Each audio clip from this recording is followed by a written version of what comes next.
Manipur da illegal oiba maong da changsilakhiba nupi yangkhai mathoy amade angang manga yauna puna Myanmar National Humudra Taretpu detention tawduna center da thamlaba matung handak Manipur leingak-na mioi nipan Myanmar gi military da sinarakhiba si laibak thibani haina Kabaw Valley da leiba Burma Refugees Committee na fongdorakli Indian Express ki paugi matungina committee asina Manipur da leiriba Myanmar macha singadu Myanmar da hanba pambara natragana maphamaduda leithaduna irang loiraga halangera haina pamba khalanbiu Baramdi February 10 da People's Military Service Law chatnaba hokre masana lebak asida mipainaba charangnaba hengalakli haikhi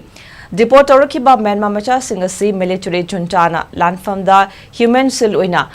Sizinnarakadra chingnei haina Burma Refugee Committee na fongdorakre haukiba chayan yasada junta amadi pro democracy forces ani ki marakta nomai kamna bahengalakchuna mioi lising kaya Manipur amadi Mizoram da lanjenakre luraba tanfam asada Manipur lengangna mioi biki minungsi yengduna Myanmar macha sing deport chobagi wakhalasi amuktang khantahanba wafam thamki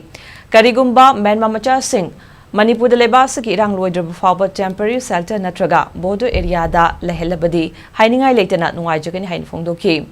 officer loiba pawmagi matunginadi haukiba chahigi May 3 dagi chaliba cheisigi February 18 fawbada Myanmar macha lising taruka chatre nifugataru Manipur da changnafam loduna leikre makoigi manungda mioi chaniga yangkhai mapan amadi biometric data loraga ain kaina ngamkhai lanjilakpani haiba mayumda halanki hari